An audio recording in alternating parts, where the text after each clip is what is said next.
That's right, fam. NBA Youngboy just went off the rails as new footage shows the rapper brawling with his day one homies, not long after the Massa tour where fans were tased and ushers got jumped. Strap in, because we're about to break down every chaotic moment that's got the rap game talking.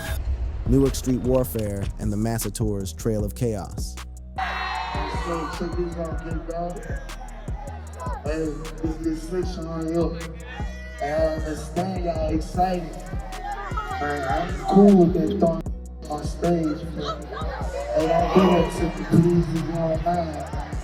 So before we get right into the topic at hand, let's rewind to when YB's tour saga found its way to the news. Remember how this tour got the world talking, from famous faces like Kai Cenat, who teared up watching the rapper perform to DJ Academic's crowning him the king of rap? With all due respect to every other rapper, Youngboy is the king of rap right now. I'm sorry to tell y'all. The walk down I seen in Atlanta tonight, give him the throne. Just give him the throne. Youngboy the king of rap. I'm sorry to tell y'all.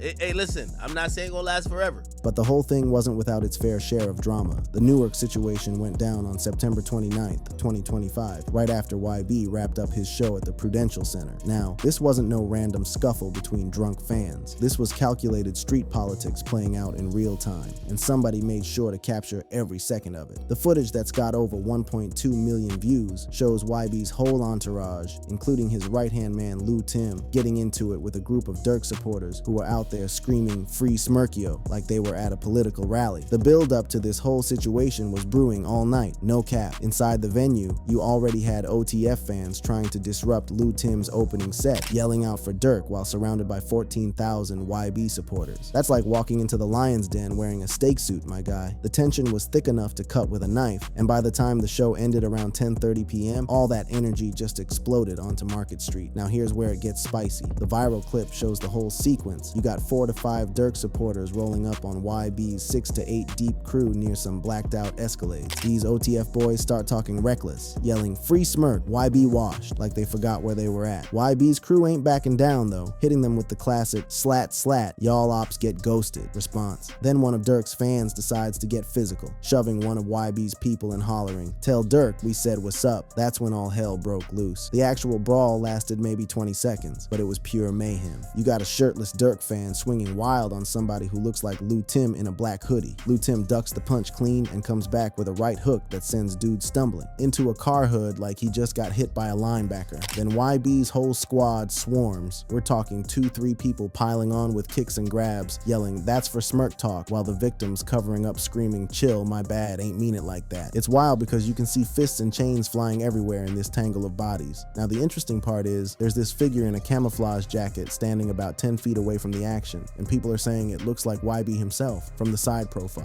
You can see him gesturing, mouth moving, and fan edits with subtitles are claiming he said, "Handle that slime stuff." The whole thing ends when sirens start blaring in the distance. That's Newark PD rolling up, and everybody scrambles into vehicles and peels out into the night. The aftermath was messy, but not catastrophic. Nobody got arrested on the spot, though Newark PD logged it as a minor disturbance and beefed up patrols for the rest of the East Coast dates. The injuries seemed minor, just bruises, and one dude had a bloody lip based on follow-up footage. But here's the thing that's got everybody talking. One of the Dirk fans who caught that fade posted a shaky selfie on Instagram stories, showing a swollen eye, captioning it, "YB Ops tried it, free the real one," before deleting it. That's the kind of petty that keeps beefs alive, no lie. The tour response was immediate. Live Nation put out a statement saying they regret the post-event incidents outside the venue, and they're working with local authorities to enhance safety protocols. By the time YB hit Philadelphia on October 1st, venues were adding metal detectors and putting up signs saying "No rival chants allowed." That's how serious this got. But Newark was just one piece of a much bigger puzzle of chaos that's been following the Massa tour like a shadow. This whole tour has been characterized by violent incidents that make you wonder if security is even doing their job or just collecting paychecks. Let's break down some of the wildest moments that had social media going crazy. The Austin show on September 6th kicked things off with a full pit brawl during Lonely Child. Picture this: YB's on stage performing one of his most emotional tracks, and suddenly suddenly 5 to 6 fans in the pit start trading punches like they're in an MMA octagon, bodies flying over barriers, elbows connecting with faces, the whole 9 yards. Security had to pause the show for a minute and a half while they sorted it out. YB handled it smooth though, telling the crowd, chill, slime, keep it peaceful. The venue ended up ejecting 3 people, but the damage to the tour's reputation was already done. Then we got to Los Angeles on September 11th, and that's when things really started escalating. The Crypto.com arena was packed with 20,000 fans, and chaos erupted not once but twice. First, you had 2 women in the front rows getting into it over a spilled drink. We're talking full-on hair pulling, purse swinging, the whole reality TV drama playing out while YB is trying to perform Feel Good. YB had to stop the show and call them out directly, saying, I'm saying, what the f wrong with y'all? I ain't happy with y'all. I ain't happy about it. This ain't that type of show. You too pretty for it. When you gonna do that?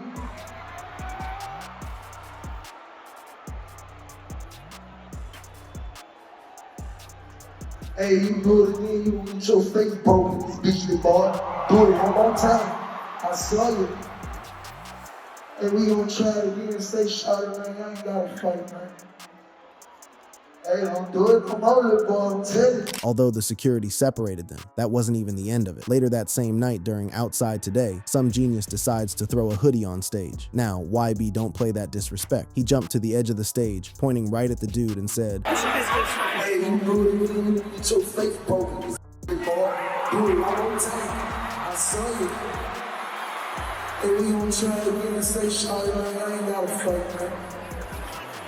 Hey, don't do it no more, little boy, I'm telling you. The crowd went absolutely bananas, phones flashing everywhere, but thankfully it didn't escalate beyond words. Actress Skye Jackson was there filming the women's fight and later posted backstage pics with YB captioned, "Wild night, but vibes." That LA show really set the tone for what was coming. But the incident that shocked everybody and made national news was the Kansas City situation on September 22nd. This wasn't fans fighting each other or throwing stuff on stage. Clip from Airwo Aozoa 0.27 in the background. Here, this was a 14-year-old kid named Jaden Reed who straight up assaulted a 66-year-old usher over a seating dispute. Let that sink in. A teenager beating on an elderly man who's just trying to do his job. The footage is disturbing. You see Reed shoving Thomas Schlang downstairs, slamming him into seats, and delivering over 10 punches to his face and torso while screaming, "Back up off me." The victim, Thomas Schlange, ended up with a concussion, bruises, and had to miss work to recover. His family set up a GoFundMe that raised $12,000 for his medical bills and lost wages. The irony? That same night, YB received a city proclamation for his Stop the Violence initiative. You can't make this stuff up. Reed was detained that night, released to his family, and charged with felony assault on October 1st. The T-Mobile Center banned him for life, and the whole incident sparked a massive conversation about youth violence at concerts. The Miami incident on October 13th added another wild chapter to this saga. This time, a 23-year-old also named Jaden Reed, different person, same energy, got tased and arrested at the Kaseya Center. According to the arrest report, this dude was dancing against a female Miami PD sergeant's backside around 9:45 p.m. When she ordered him to be ejected, Reed decided to resist 2 officers trying to escort him out. What happened next was straight out of an action movie. All 4 of them tumbled 15 rows down the arena stairs in a chaotic heap of flailing limbs and screams. Security had to deploy a taser twice to Reed's chest, but it didn't even work. They eventually got him in handcuffs with additional officers, and Miami Fire Rescue had to evaluate him and 4 officers for minor injuries. Reed got hit with battery on a law enforcement officer, resisting arrest with violence, and disorderly intoxication charges. They transported him to Jackson Memorial Hospital before booking him into jail. Meanwhile, the show just kept going like nothing happened. Streamer Adden Ross was so scared he hired 8 guards and 3 undercover cops, but still got denied entry. That's the level of paranoia this tour has created. The social media reaction to all these incidents has been absolutely wild. The Newark footage alone trended under Dash Massive Chaos and YBV's Dirk, racking up 2.5 million impressions within hours. You got the pro-YB crowd celebrating what they call slime defense. People like one user tweeting, "Crew handled ops outside Newark, YB built different, no fold," with nearly 1,000 likes. TikTok went crazy with memes, overlaying the fight footage with Outside Today lyrics and getting hundreds of thousands of views. Dirk's fans have been having a field day with all this hilarious chaos, pushing Thou on Free Smirk with 45,000 impressions and posting edits mocking the situations. It's like the beef is being fought in the streets and on social media simultaneously, and every incident just adds more fuel to the fire. What's clear is that the Massa Tour has become more than just a concert series. It's turned into a moving battlefield where old beefs, street politics, and fan loyalty collide in unpredictable ways. Every city brings new drama, and venues are scrambling to implement stricter security measures just to keep things from completely spiraling out of control.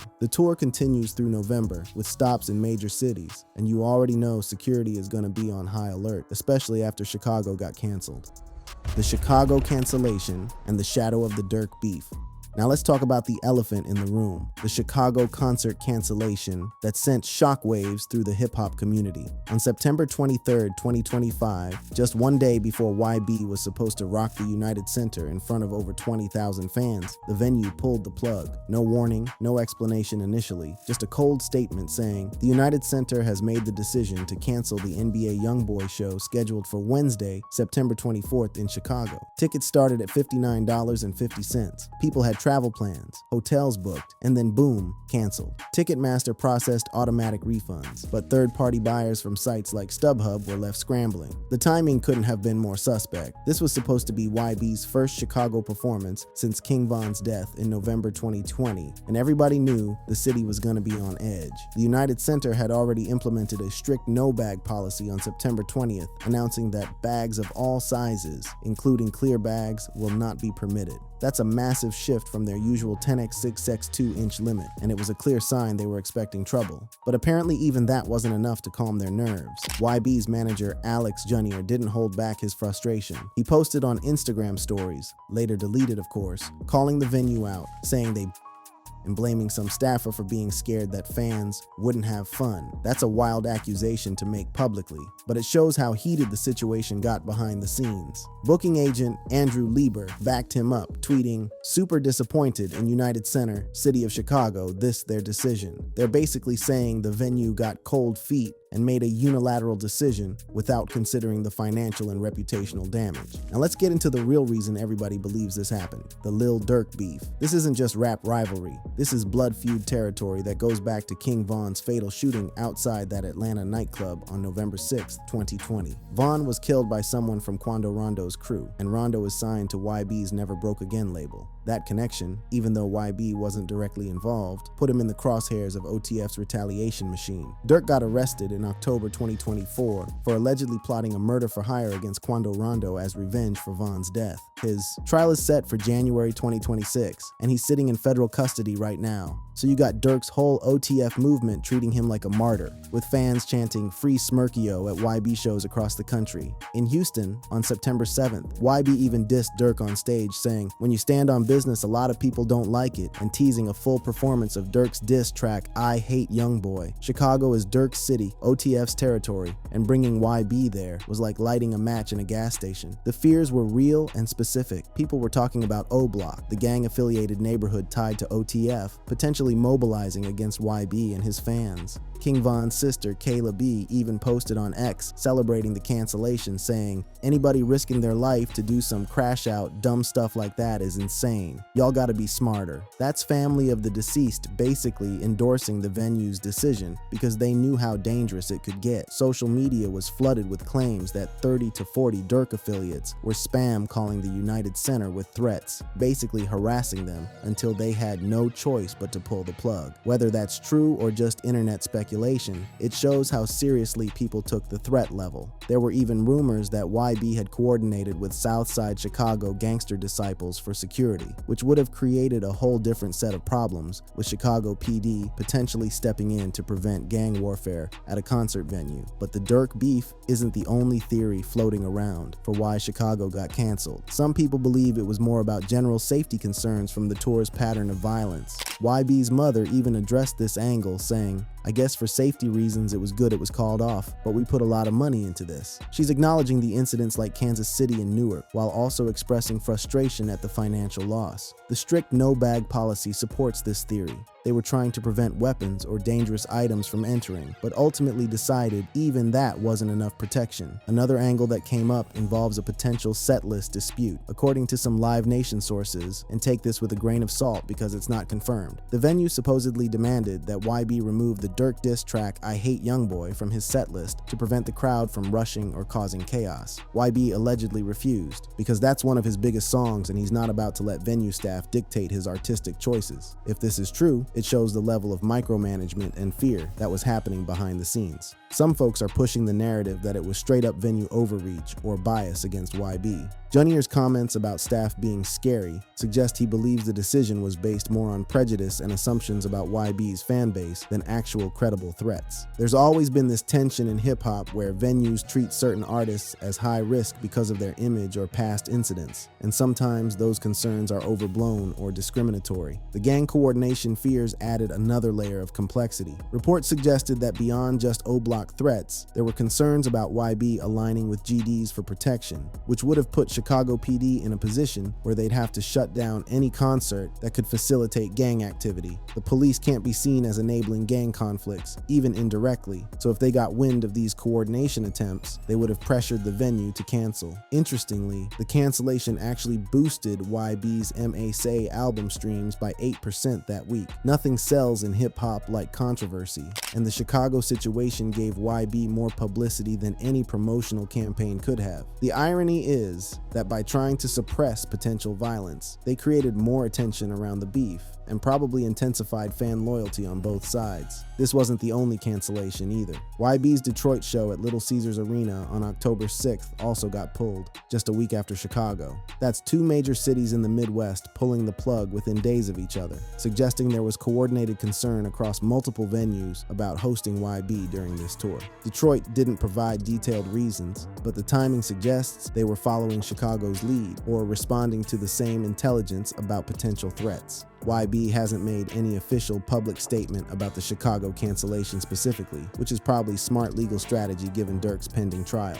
The whole situation raises bigger questions about hip-hop culture and violence. Are venues right to cancel shows based on beef potential? Should artists be expected to squash their conflicts for the sake of touring? Is it fair to punish an artist for threats made by others, even if those threats are connected to the artist's actions or associations? There's no easy answers, and the Chicago cancellation will probably be studied as a case example of how modern hip-hop beef affects the business side of music.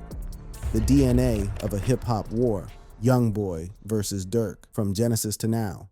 This ain't your typical Twitter fingers beef that fizzles out after a few diss tracks. We're talking about a conflict rooted in loyalty, street politics, and actual bloodshed that shaped careers, influenced collaborations, and had real consequences in both the music industry and the streets. The origins of this beef go back further than most people realize. Before 2020, there were already subtle tensions between YB's Baton Rouge street rap scene and Durk's Chicago drill movement. You had two young artists who were both rising fast, both claiming authenticity, both backed by crews that took the music personally. Around 2019, when YB started collaborating heavily with Quando Rondo, who was signed to his Never Broke Again label, you had these crews occasionally clashing with Chicago affiliates at industry events or in comment sections, but it was all relatively minor compared to what was coming. The true ignition point that turned competitive tension into blood feud was the fatal shooting of King Von on November 6, 2020, outside Atlanta's Monaco Hookah Lounge. Von, who was Durk's close friend and OTF label mate, got into a confrontation with Quando Rondo's cousin, allegedly Timothy Leaks. When Von tried to intervene in what started as a brawl, shots rang out and Von was killed in the crossfire. Leaks was charged with murder but got released in 2022 after claiming self-defense. Now here's why this hit different. Von had already been dissing YB on tracks before this. His Crazy Story from 2018 had lines calling out Youngboy for what Von saw as fake gangster posturing. So when Von got killed by someone from Rondo's crew, and Rondo is YB's guy, Durk and OTF immediately drew a direct line connecting YB to the situation, even though YB wasn't physically there. YB posted mourning Von on Instagram, but when Rondo celebrated the incident online before later apologizing, it was too late. The damage was done and Durk vowed loyalty to Von's memory, which meant going after anyone connected to what happened. The beef really escalated into the music in 2021 and 2022. YB dropped Turbulence on his From the Bayou mixtape in early 2022. 2021,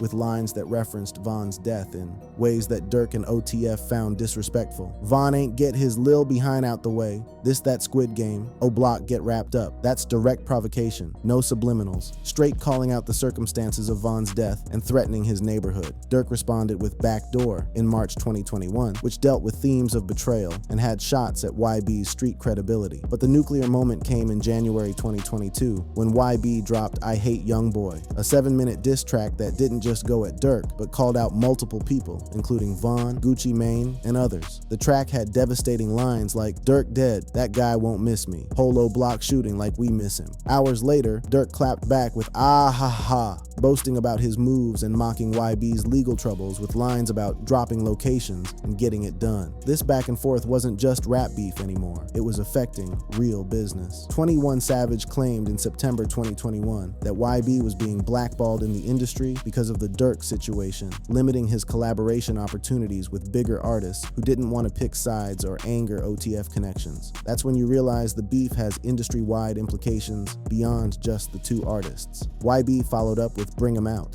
in 2022, and Dirk kept the pressure with references on tracks like Want It, Need It. The fan reaction to these diss tracks was insane. Both I Hate Youngboy and Ah HAA debuted in the top 10 on Billboard Hot 100, proving that beef sells records. But critics started calling out the toxicity. 50 Cent weighed in during September 2024, calling the whole beef corny and noting that Dirk had an advantage dissing YB while YB was locked up and couldn't respond the same way. X was flooded with Hum Your YB vs Dirk, getting millions of impressions, with fans picking sides and creating memes, but also with people like Complex Magazine writing essays about how this was more than rap beef and highlighting the real violence it was perpetuating. The beef got even more complicated when legal cases started intersecting with the music. In August 2022, federal authorities started looking into a murder-for-hire plot, allegedly involving Dirk targeting Quando Rondo as revenge for Von's death. Dirk wasn't charged until October 2024, but the investigation was ongoing and creating pressure. Then YB got sentenced to 23 months on gun charges in December 2023, and the beef followed him into federal prison.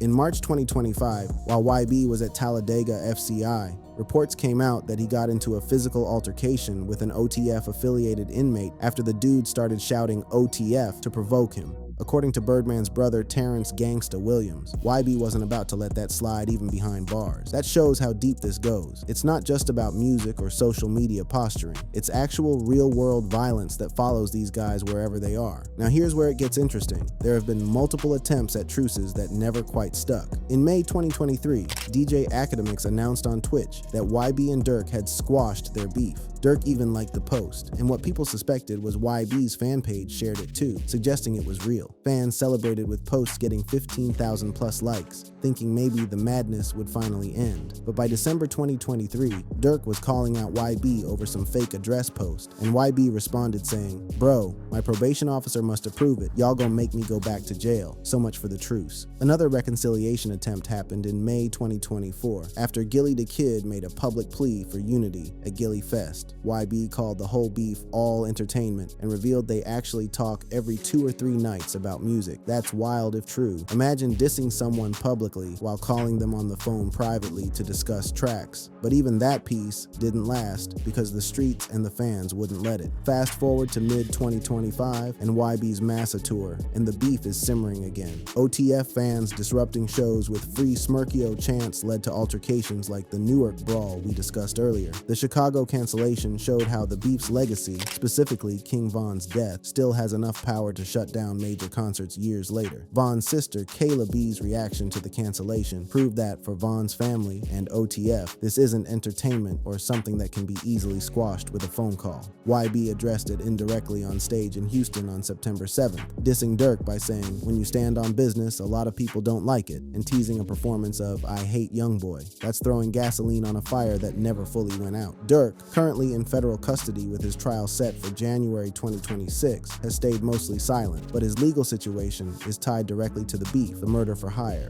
Charges are allegedly about revenge for Vaughn, which circles back to Rondo, which connects to YB. But alliances are shifting in interesting ways. Lil Baby has been seen liking YB posts, which is significant because Baby has connections to both sides. The hip-hop community is watching to see if this trial will finally end the beef by removing Dirk from the equation, or if it'll just create a martyr situation that intensifies OTF's loyalty and desire for retaliation. Fan discourse remains divided. You got posts saying escalate to YB Dirk vibes, treating it like entertainment, while others express fatigue with comments like corny as heck. The beef has become such a fixture of both artists' careers that some fans can't even imagine them without it. It's shaped their music, their touring capabilities, their industry relationships, and even their freedom, with Dirk facing serious federal time, partly because of revenge connected to this whole situation. What's clear is that this isn't ending with a handshake or a joint track anytime soon. The roots go too deep. The consequences have been too severe, and there's too much pride and street politics involved. As long as both artists are active in music, this beef will simmer in the background, occasionally flaring up through subliminal shots or fan conflicts. The question isn't if it'll end, but how much more damage it'll do before it finally burns out. Yo fam, we have reached the end of this video. Thanks for watching. To get hit with more of such content, be sure to click on the card showing on the screen.